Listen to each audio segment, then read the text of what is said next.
Chapter 4. The Princess Hyacinth Leaves It to the Countess. It is now time to introduce Wigs to you, and I find myself in a difficulty at once. What was Wig's position in the palace? This story is hard to tell, for I have to piece it together from the narratives of others, and to supply any gaps in their stories from my knowledge of how the different characters might be expected to act. Perhaps, therefore, it is a good moment in which to introduce to you the authorities upon whom I rely. First and foremost, of course, comes Roger Scurvylegs. His monumental work, Euralia Past and Present, in 17 volumes, towers upon my desk as I write. By the merest chance I picked it up, in a metaphorical sense, at that little shop near... I forget its name, but it's the third bookshop on the left as you come into London from the New Bonnet end. Upon him I depend for the broad lines of my story, and I have already indicated my opinion of the value of his work. Secondly, come the many legends and ballads handed on to me years ago by my aunt by marriage, one of the Cornish Smallnoses. She claims to be a direct descendant of that Henry Smallnose, whose lucky shot brought about the events which I am to describe. I say she claims to be, and one cannot doubt a lady's word in these matters. Certainly she used to speak about Henry with that mixture of pride and extreme familiarity which comes best from a relation. In all matters not touching Henry, I feel that I can rely upon her. In its main lines, her narrative is strictly confirmed by Scurvylegs, and she brought to it a picturesqueness and an appreciation of the true character of Belvane, which is lacking in the other. But her attitude towards Henry Smallnose was absurd. Indeed, she would have had him the hero of the story. This makes Roger and myself smile. We give him credit for the first shot, and then we drop him. Thirdly, Belvane herself. Women like Belvane never die. I met her, or a reincarnation of her, at a country house in Shropshire last summer. I forget what she calls herself now, but I recognized her at once, and as I watched her, the centuries rolled away, and she and I were in Euralia, that pleasant country together. Stayed to tea and was very charming. Would she have said that of me, I wonder? But I'm getting sentimental. Roger's great fault. These, then, are my authorities. I consult them and I ask myself, what was Wig's? Roger speaks of her simply as an attendant upon the princess. Now we know that the princess was 17. Wig's then would be about the same age, a lady in waiting, perhaps even a little older. Why not, you say? The Lady Wig's, maid of honor to Her Royal Highness the Princess Hyacinth, 18 and a bit tall and stately. Since she is to endanger Belvane's plans, let her be something of a match for the wicked woman. Yes, but you would never talk like that if you had heard one of my aunt's stories. Nor if you had seen Belvane would you think that any grown-up woman could be a match for her. Wig's was a child. I feel it in my bones. In all the legends and ballads handed down to me by my aunt, she appears to me as a little girl, Alice in a fairy story. Roger or no Roger, I must have her a child. And even Roger cannot keep up the farce that she is a real lady in waiting. In one place, he tells us that she dusts the throne of the princess. Can you see her ladyship, 18 last February, doing that? At other times, he allows her to take orders from the countess. I ask you to imagine a maid of honor taking orders from any but her own mistress. Conceive her dignity. A little friend, then, of Hyacinth's, let us say, ready to do anything for anybody who loved or appeared to love her mistress. The king had departed for the wars, his magic sword girded to his side, his cloak of darkness not worn but rolled up behind him, lest the absence of his usual extensive shadow should disturb his horse. He rode at the head of his men to meet the enemy. Hyacinth had seen him off from the palace steps. 5 times he had come back to give her his instructions, and a 6th time for his sword, but now he was gone, and she was alone on the castle walls with Wig's. "Saying goodbye to fathers is very tiring," said Hyacinth. "I do hope he'll be all right. Wig's, although we oughtn't to mention it to anybody, and although he's only just gone, we do think it will be rather fun being queen, don't we?" "It must be lovely," said Wig's, gazing at her with large eyes. "Can you really do whatever you like now?" Hyacinth nodded. "I always did whatever I liked," she said, "but now I really can do it." Could you cut anybody's head off? Easily, said the princess confidently. I should hate to cut anybody's head off. So should I, Wiggs. Let's decide to have no heads off just at present, till we're more used to it. Wiggs still kept her eyes fixed upon the princess. Which is stronger? She asked. You or a fairy? I knew you were going to ask something horrid like that, said Hyacinth, pretending to be angry. She looked quickly round to see that nobody was listening, and then whispered in Wiggs' ears. I am. Oh, said Wiggs, how lovely! Isn't it? Did you ever hear the story of Father and the fairy? His Majesty? His Majesty, the King of Euralia. It happened in the forest one day, just after he became king. Did you ever hear the story? I expect not. Well then, you must hear it. But there will be too many inverted commas in it if I let Hyacinth tell you, so I shall tell you myself. It was just after he became king. He was so proud that he used to go about saying, I am the king, I am the king, and sometimes, the king am I, the king am I. He was saying this one day in the forest when a fairy overheard him. So she appeared in front of him and said, I believe you are the king. I am the king, said Merrywig. I am the king, I am the... And yet, said the fairy, what is a king after all? It is a very powerful thing to be a king, said Merrywig proudly. Supposing I were to turn you into a small sheep, then where would you be? The king thought anxiously for a moment. I should like to be a small sheep, he said. The fairy waved her wand. Then you can be one, she said, until you own that a fairy is much more powerful than a king. So all at once he was a small sheep. Well, said the fairy. Well, said the king. Which is more powerful, a king or a fairy? A king, said Merrywig. Besides being more woolly, he added. There was silence for a little. Merrywig began to eat some grass. I don't think much of fairies, he said with his mouth full. I don't think they're very powerful. The fairy looked at him angrily. They can't make you say things you don't want to say, he explained. The fairy stamped her foot. Be a toad, she said, waving her wand. A nasty, horrid, crawling toad. I've always wanted, began Merrywig. To be a toad, he ended from lower down. Well, said the fairy. I don't think much of fairies, said the king.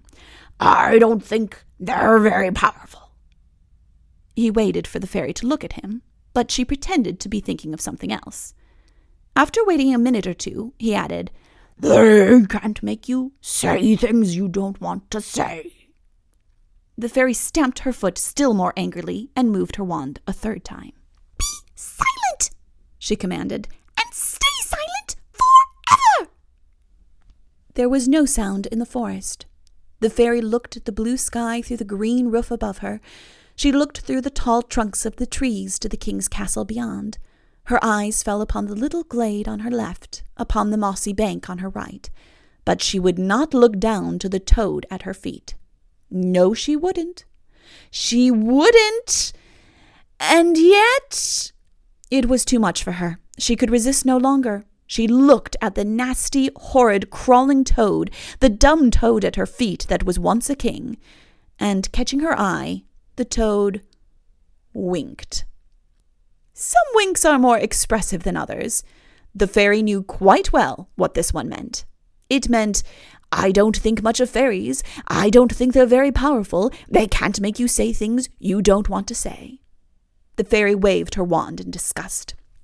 Oh, be a king again, she said impatiently, and vanished. And so that is the story of how the king of Euralia met the fairy in the forest. Roger Scurvylegs tells it well, indeed almost as well as I do, but he burdens it with a moral. You must think it out for yourself. I shall not give it to you. Wiggs didn't bother about the moral. Her elbows on her knees, her chin resting on her hands, she gazed at the forest and imagined the scene to herself. How wonderful to be a king like that, she thought. That was a long time ago, explained Hyacinth. "Father must have been rather lovely in those days," she added. "It was a very bad fairy," said Wiggs. "It was a very stupid one. I wouldn't have given in to Father like that." "But there are good fairies, aren't there? I met one once." "You, child? Where?" I don't know if it would have made any difference to your alien history if Wiggs had been allowed to tell about her fairy then. As it was, she didn't tell the story till later on, when Belvane happened to be near. I regret to say that Belvane listened. It was the sort of story that always got overheard, she explained afterwards, as if that were any excuse. On this occasion, she was just too early to overhear, but in time to prevent the story being told without her. "The Countess Belvane," said an attendant, and her ladyship made a superb entry. "Good morning, Countess," said Hyacinth. "Good morning, your Royal Highness. Ah, Wiggs, sweet child," she added carelessly, putting out a hand to pat the sweet child's head, but missing it. "Wiggs was just telling me a story," said the princess. "Sweet child," said Belvane, feeling vaguely for her with the other hand. "Could I interrupt the story with a little business, your Royal Highness?" At a nod from the princess, Wiggs withdrew. "Well?" said Hyacinth nervously. Belvane had always a curious effect on the princess when they were alone together. There was something about her large manner which made Hyacinth feel like a little schoolgirl who had been behaving badly, alarmed and apologetic. I feel like this myself when I have an interview with my publishers and Roger Scurvylegs upon the same subject drags in a certain uncle of his before whom, so he says, he always appears at his worst. It is a common experience. "Just one or two little schemes to submit to your Majesty," said the Countess. "How silly of me. I mean your Royal Highness. Of course, your Royal Highness may not like them at all, but in case your Royal Highness did, I just wrote them out." She unfolded one by one a series of ornamental parchments. "They are beautifully written," said the princess. Belvane blushed at the compliment. She had a passion for colored inks and rulers. In her diary, the day of the week was always underlined in red, the important words in the day's doings being frequently picked out in gold. On taking up the diary, you saw at once that you were in the presence of somebody. The first parchment was headed, "Scheme for Economy in Realm." Economy caught the eye in pale pink. The next parchment was headed, "Scheme for Safety of Realm." Safety clamored to you in blue. The third parchment was headed, "Scheme for Encouragement of Literature in Realm." Encouragement of literature had got rather cramped in the small quarters available for it. A heading Belvane felt should be in one line. She had started in letters too big for it, and the fact that the green ink was giving out made it impossible to start afresh. There were 10 parchments altogether. By the end of the third one, the princess began to feel uncomfortable. By the end of the 5th one, she knew that it was a mistake her ever having come into the royal family at all. By the end of the 7th, she decided that if the Countess would forgive her this time, she would never be naughty again. By the end of the 9th one, she was just going to cry. The 10th one was in a very loud orange and was headed, "Scheme for Assisting Calisthenics in Realm." "Yes," said the princess faintly. "I think it would be a good idea." "I thought, if your Royal Highness approved," said Belvane, "we might just—" Hyacinth felt herself blushing guiltily. She couldn't think why. "I leave it to you, Countess," she murmured. "I am sure you know best." It was a remark which she would never have made to her father.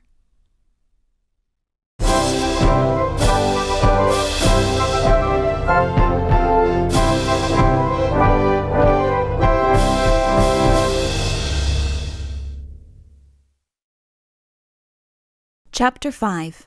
Belvane Indulges Her Hobby. In a glade in the forest, the Countess Belvane was sitting. Her throne a fallen log, her courtiers, that imaginary audience which was always with her. For once in her life she was nervous. She had an anxious morning in front of her. I can tell you the reason at once. Her Royal Highness was going to review Her Royal Highness's army of Amazons, see Scheme 2, Safety of Realm. In half an hour, she would be here. And why not, you say? Could anything be more gratifying? I will tell you why not. There was no army of Amazons. In order that Her Royal Highness should not know the sad truth, Belvane drew their pay for them. 'Twas better thus. In any trouble, Belvane comforted herself by reading up her diary. She undid the enormous volume and, idly turning the pages, read some of the more delightful extracts to herself. Monday, June 1st, she read, became bad. She gave a sigh of resignation to the necessity of being bad. Roger Scurvylegs is of the opinion that she might have sighed a good many years before. According to him, she was born bad.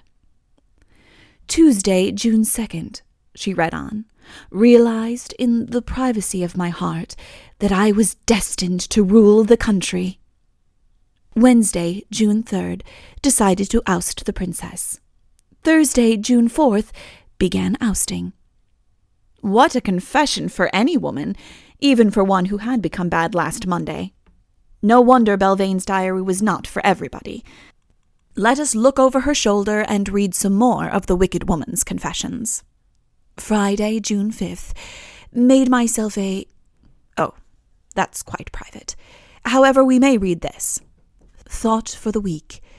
Beware lest you should tumble down in reaching for another's crown. An admirable sentiment, which Roger Scurvylegs would have approved, although he could not have rhymed it so neatly. The Countess turned on a few more pages and prepared to write up yesterday's events. Tuesday, June 23rd, she said to herself. Now what happened? Acclaimed with enthusiasm outside the palace. How do you spell enthusiasm? She bit the end of her pencil and pondered. She turned back the pages till she came to the place. Yes, she said thoughtfully, it had 3 S's last time, so it's Z's turn. She wrote, enthusiasm, lightly in pencil. Later on, it would be picked out in gold. She closed the diary hastily. Somebody was coming. It was Wiggs. Oh, if you please, your ladyship, your Royal Highness sent me to tell you that she would be here at 11 o'clock to review her new army. It was the last thing of which Belvane wanted reminding. Ah, Wiggs, sweet child, she said, you find me overwhelmed. She gave a tragic sigh. Leader of the Corps de Ballet, she indicated with her toe how this was done. Commander-in-Chief of the Army of Amazons. Here she saluted, and it was certainly the least she could do for the money. Warden of the Antimacassars and Grand Mistress of the Robes. I have a busy life. Just come and dust this log for Her Royal Highness. All this work wears me out, Wiggs, but it is my duty, and I do it. Wogg says you make a very good thing out of it, said Wiggs innocently as she began to dust. It must be nice to make very good things out of things. The Countess looked coldly at her. It was one thing to confide to your diary that you are bad. It's quite another to have Woggses shouting it out all over the country. I don't know what Woggs is, said Belvane sternly, but send it to me at once. As soon as Wiggs was gone, Belvane gave herself up to her passions.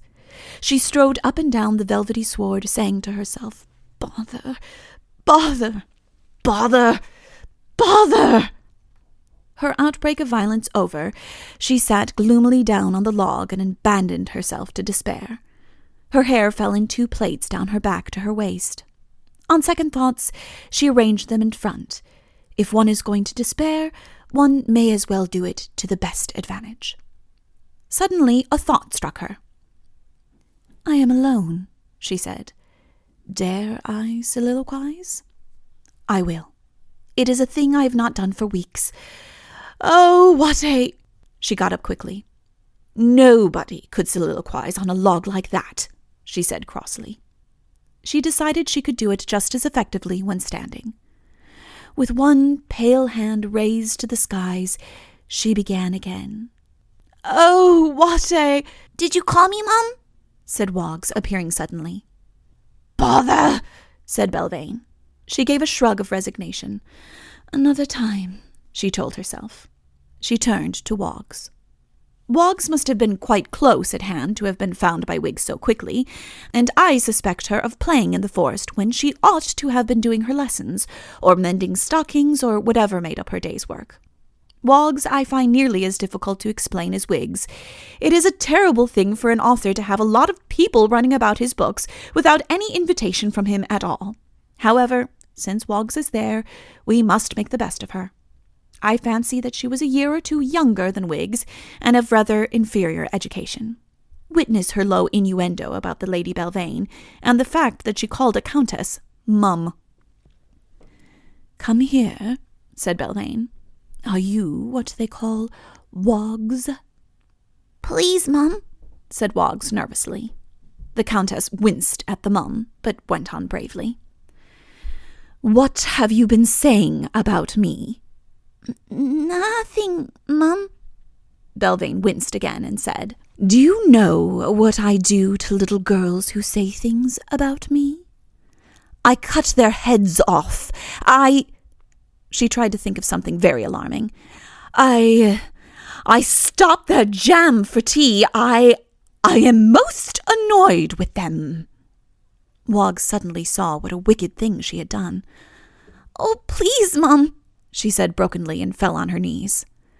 "Don't call me Mum," burst out Belvane. "It's so ugly. Why do you suppose I ever wanted to be a countess at all, Woggs, if it wasn't so as not to be called Mum any more?" "I don't know, Mum," said Woggs. Belvane gave it up. The whole morning was going wrong anyhow. "Come here, child," she sighed, "and listen. You have been a very naughty girl, but I'm going to let you off this time, and in return, I have something you are going to do for me." "Yes, Mum," said Woggs. Belvane barely shuddered now. A sudden, brilliant plan had come to her. "Her Royal Highness is about to review her army of Amazons. It is a sudden idea of Her Royal Highness's, and it comes at an unfortunate moment, for it so happens that the army is... What was the army doing? Ah, yes, maneuvering in a distant part of the country. But we must not disappoint Her Royal Highness. What then shall we do, Woggs?" "I don't know, Mum," said Woggs stolidly. Not having expected any real assistance from her, the countess went on. "I will tell you. You see yonder tree? Armed to the teeth, you will march round and round it, giving the impression to one on this side of a large army passing. For this you will be rewarded. Here is..." She felt in the bag she carried. "No, on second thoughts, I will owe it to you. Now, you quite understand?" "Yes, Mum," said Woggs. "Very well, then. Run along to the palace, and get a sword, and a helmet, and a bow, and an arrow, and an arrow, and anything you like, and then come back here, and wait behind those bushes. When I clap my hands, the army will begin to march." Woggs curtsied and ran off. It is probable that at this point the countess would have resumed her soliloquy, but we shall never know, for the next moment the princess and her court were seen approaching from the other end of the glade. Belvane advanced to meet them. "Good morning, your Royal Highness," she said. "A beautiful day, is it not?" "Beautiful, Countess." With the court at her back, Hyacinth for the moment was less nervous than usual. But almost at the first words of the countess, she felt her self-confidence oozing from her. Did I say I was like this with my publishers? And Rogers dragged in Uncle. One can't explain it. The court stood about in picturesque attitudes while Belvane went on. "Your Royal Highness's brave women defenders, the Home Defense Army of Amazons." Here she saluted. One soon gets into the knack of it, and it gives an air of efficiency. have looked forward to this day for weeks. How their hearts fill with pride at the thought of being reviewed by your Royal Highness." She had paid, or rather received, the money for the army so often that she had quite got to believe in its existence. She even kept a roll of the different companies. It meant more delightful red ink for one thing, and wrote herself little notes recommending Corporal Gretel Hotshot for promotion to sergeant. "I know very little about armies, I'm afraid," said Hyacinth. "I've always left that to my father, but I think it's a sweet idea of yours to enroll the women to defend me. It's a little expensive, is it not?" "Your Royal Highness, armies are always expensive." The princess took her seat and beckoned Wiggs with a smile to her side. The court, in attitudes even more picturesque than before, grouped itself behind her. "Is your Royal Highness ready?" "Quite ready, Countess." The Countess clapped her hands. There was a moment's hesitation, and then, armed to the teeth, Amazon after Amazon marched by. An impressive scene. However, Wiggs must needs try to spoil it. "Why, it's Woggs!" she cried. "Silly child," said Belvane in an undertone, giving her a push. The princess looked round inquiringly. "The absurd creature," explained the Countess, "thought she recognized a friend in your Royal Highness's gallant army." "How clever of her! They all look exactly alike to me." Belvane was equal to the occasion. "The uniform and discipline of an army have that effect, rather," she said. "It has often been noticed." "I suppose so," said the princess vaguely. "Oughtn't they to march in fours? I seem to remember when I came to reviews with father." "Ah, your Royal Highness, that was an army of men. With women, well, we found that if they marched side by side, they would talk all the time." The court, which had been resting on the right leg with the left knee bent, now rested on the left leg with the right knee bent. Woggs also was getting tired. The last company of the army of Amazons was not marching with the abandon of the first company. "I think I should like them to halt now, so that I can address them," said Hyacinth. Belvane was taken aback for the moment. "I am afraid, your Royal Highness," she stammered, her brain working busily all the time, that would be contrary to the spirit of the king's regulations. An army in marching order must march." She made a long forward movement with her hand. "Must march," she repeated with an innocent smile. "I see," said Hyacinth, blushing guiltily again. Belvane gave a loud cough. The last veteran but two of the army looked inquiringly at her and passed. The last veteran but one came in and was greeted with a still louder cough.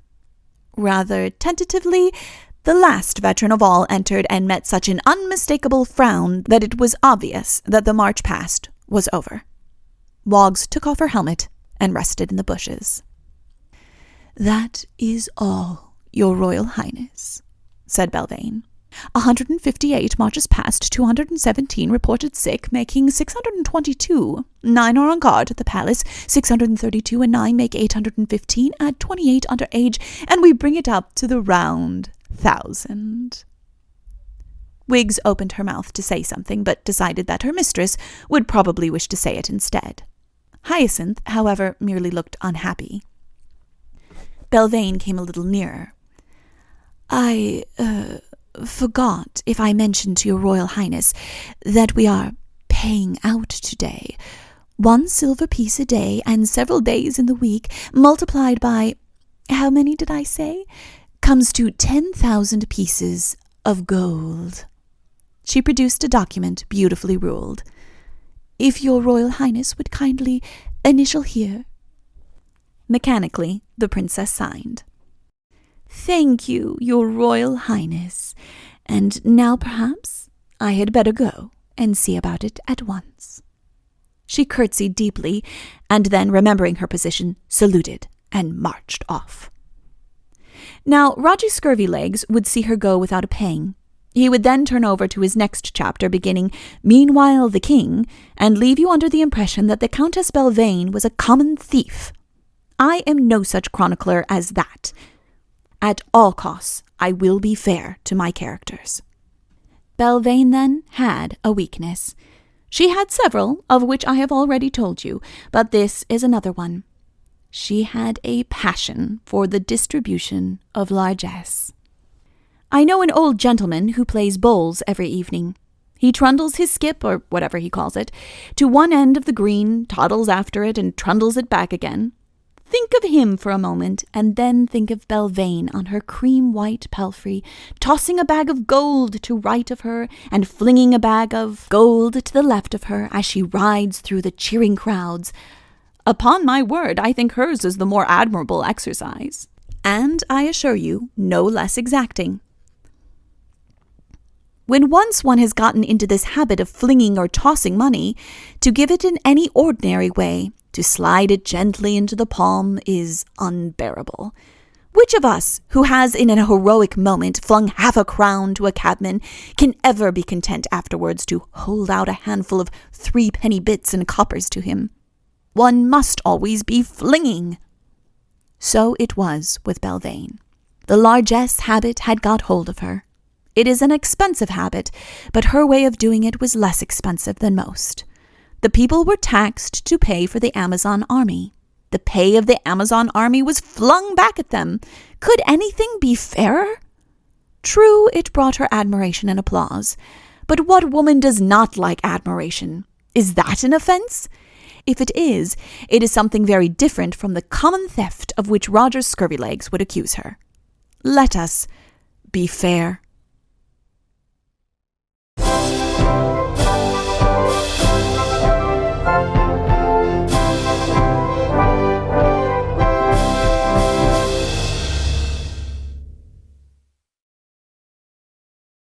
Chapter 6. There are no wizards in Barodia. Meanwhile, the king of Euralia was prosecuting the war with utmost vigor. So says Roger in that famous chapter of his, and certainly Merriwig was very busy. On the declaration of war, the Euralian forces, in accordance with custom, had marched into Barodia. However hot ran the passion between them, the two kings always preserved the elementary courtesies of war. The last battle had taken place in Euralian territory. This time, therefore, Barodia was the scene of the conflict. To Barodia, then, King Merriwig had led his army. Suitable pasture land had been allotted them as a camping ground, and amid the cheers of the Barodian populace, the Euralians made their simple preparations for the night. The two armies had now been sitting opposite to each other for some weeks, but neither side had been idle. On the very first morning, Merriwig had put on his cloak of darkness and gone to the enemy's camp to explore the situation. Unfortunately, the same idea had occurred at the same moment to the king of Barodia. He also had his cloak of darkness. Halfway across, to the utmost astonishment of both, the two kings had come violently into contact. Realizing that they had met some unprecedented enchantment, they had hurried home after the recoil to consult their respective chancellors. The chancellors could make nothing of it. They could only advise their majesties to venture another attempt on the following morning. "But by a different route," said the chancellors, "whereby the magic pillar shall be avoided." So, by the more southerly path, the two kings ventured out next morning. Halfway across, there was another violent collision, and both kings sat down suddenly to think it out. "Wonder of wonders," said Merriwig. "There is a magic wall stretching between the two armies." He stood up and, holding up his hand, said impressively, "Bowl, bowl, bill, bowl, woe, woe." "Mystery of mysteries!" cried the king of Barodia. "It can—" He stopped suddenly. Both kings coughed. They were remembering with some shame their fright of yesterday. "Who are you?" said the king of Barodia. Merriwig saw that there was need to dissemble. His Majesty's swineherd, he said in what he imagined might be a swineherd's voice. So am I, said the King of Barodia rather feebly. There was obviously nothing for it but for them to discuss swine. Merriwig was comfortably ignorant of the subject. The King of Barodia knew rather less than that. How many have you? Asked the latter. 7,000, said Merriwig at random. So have I, said the King of Barodia still more feebly. Couples, explained Merriwig. Mine are ones, said the King of Barodia, determined to be independent at last. Each king was surprised to find how easy it was to talk to an expert on his own subject. The King of Barodia, indeed, began to feel reckless. Well, he said, I must be getting back. It's, milking time. So must I, said Merriwig. By the way, he added, what do you feed yours on? The King of Barodia was not quite sure if it was applesauce or not. He decided that perhaps it wasn't. That's a secret, he said darkly. Been handed down from generation to generation. Merriwig could think of nothing better to say to this than, "Ah." He said it very impressively, and with a word of farewell, returned to his camp. He was in brilliant form over the wassail bowl that night as he drew a picture of his triumphant dissimulation. It is only fair to say that the King of Barodia was in brilliant form too. For several weeks after this, the battle raged. Sometimes the whole Euralian army would line up outside its camp and call upon the Barodians to fight. At other times, the Barodian army would form fours in full view of the Euralians in the hope of provoking a conflict. At intervals, the two chancellors would look up old spells, scour the country for wizards, or send each other insulting messages. At the end of a month, it was difficult to say which side had obtained the advantage. A little hill surmounted by a single tree lay halfway between the two camps. Thither one morning came the two kings and the two chancellors on bloody business bent. The phrase is Roger's.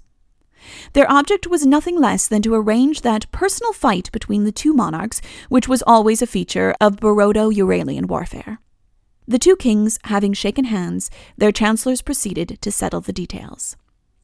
I suppose, said the Chancellor of Barodia, that your majesties will wish to fight with swords. Certainly, said the King of Barodia promptly, so promptly that Merriwig felt certain that he had a magic sword, too. Cloaks of darkness are not allowed, of course, said the Chancellor of Euralia. Why, have you got one? Said each king quickly to the other. Merriwig was the first to recover himself. I have one, naturally, he said. It's a curious thing that the only one of my subjects who has one is my, swineherd. That's funny, said the King of Barodia. My swineherd has one too. Of course, said Merriwig. They are almost a necessity to swineherding. Particularly in the milking season, said the King of Barodia. They looked at each other with added respect. Not many kings in those days had the technicalities of such a humble trade at their fingers' ends. The Chancellor of Barodia had been referring to the precedents. It was after the famous conflict between the two grandfathers of your majesties that the use of the magic cloak in personal combats was discontinued. Great-grandfathers, said the Chancellor of Euralia. Grandfathers, I think. Great-grandfathers, if I am not mistaken. Their tempers were rising rapidly, and the Chancellor of Barodia was just about to give the Chancellor of Euralia a push when Merriwig intervened. Never mind about that, he said impatiently. Tell us what happened when our ancestors fought. It happened in this way, your majesty. Your majesty's grandfather, great-grandfather, said a small voice. The Chancellor cast one bitter look at his opponent and went on. The ancestors of your two majesties arranged to settle the war of that period by personal combat. the two armies were drawn up in full array. In front of them the two monarchs shook hands. Drawing their swords and casting their magic cloaks around them, they— "Well," said Merriwig eagerly. "It is rather a painful story, your majesty." "Go on, I shan't mind." "Well, your majesty, drawing their swords and casting their magic cloaks around them, they— returned to the wassail bowl." "Dear, dear," said Merriwig. "When the respective armies, who had been waiting eagerly the whole of the afternoon for some result of the combat, returned to camp, they found their majesties—" "Asleep," said the Chancellor of Euralia hastily. "Asleep," agreed the Chancellor of Barodia. "The excuse of their two majesties that they had suddenly forgotten the day, though naturally accepted at the time, was deemed inadequate by later historians." By Roger and myself, anyway. Some further details were discussed, and then the conference closed. The great fight was fixed for the following morning. The day broke fine. At an early hour, Merriwig was up and practicing thrusts upon a suspended pillow. At intervals, he would consult a little book entitled Swordplay for Sovereigns, and then return to his pillow. At breakfast, he was nervous but talkative. After breakfast, he wrote a tender letter to Hyacinth and a still more tender one to the Countess Belvane, and burnt them. He repeated his little rhyme, "Bowl, bowl, bill, bowl," several times to himself until he was word perfect. It was just possible that it might be useful. His last thoughts as he rode onto the field were of his great-grandfather. Without admiring him, he quite saw his point. The fight was a brilliant one. First, Merriwig aimed a blow at the King of Barodia's head, which the latter parried. Then the King of Barodia aimed a blow at his adversary's head, which Merriwig parried.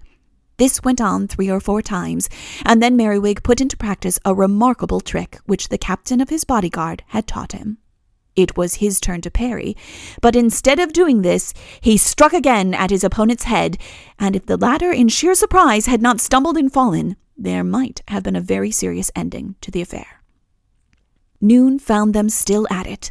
Cut and parry, cut and parry. At each stroke, the opposing armies roared their applause. When darkness put an end to the conflict, honors were evenly divided. It was a stiff but proud king of Euralia who received the congratulations of his subjects that night, so proud that he had to pour out his heart to somebody. He wrote to his daughter, "My dear Hyacinth, you will be glad to hear that your father is going on well, and that Euralia is as determined as ever to uphold its honor and dignity. Today I fought the King of Barodia, and considering that, most unfairly, he was using a magic sword, I think I may say that I did well. The Countess Belvane will be interested to hear that I made 4,638 strokes at my opponent and parried 4,637 strokes from him. This is good for a man of my age. Do you remember that magic ointment my aunt used to give me? Have we any of it left? I played a very clever trick the other day by pretending to be a swineherd. I talked to a real one I met for quite a long time about swine without his suspecting me. The Countess might be interested to hear this. It would have been very awkward for me if it had been found out who I was. I hope you are getting along all right. Do you consult the Countess Belvane at all? I think she would be able to advise you in any difficulties. A young girl needs a guiding hand, and I think the Countess would be able to advise you in any difficulties. Do you consult her at all? I am afraid this is going to be a long war. There doesn't seem to be a wizard in the country at all, and without one, it is a little difficult to know how to go on. I say my spell every now and then. You remember the one. Bow, bowl, bill, bowl. Woe, woe, will, woe. And it certainly keeps off dragons, but we don't seem to get any nearer defeating the enemy's army. You might tell the Countess Belvane that about my spell. She would be interested. Tomorrow, I go on with my fight with the King of Barodia. I feel quite confident now that I can hold him. He parries well, but his cutting is not very good. I am glad the Countess found my sword for me. Tell her that it has been most useful. I must now close, as I must go to bed, as to be ready for my fight tomorrow. Goodbye, dear. I am always your loving father. P.S. P.S. I hope you are not finding your position too difficult. If you are in any difficulties, you should consult the Countess Belvane. I think she would be able to advise you. Don't forget about that ointment. Perhaps the Countess might know about some other kind. It's for stiffness. I'm afraid this is going to be a long war. The king sealed up the letter and dispatched it by special messenger the next morning. It came to Hyacinth at a critical moment. We shall see in the next chapter what effect it had upon her.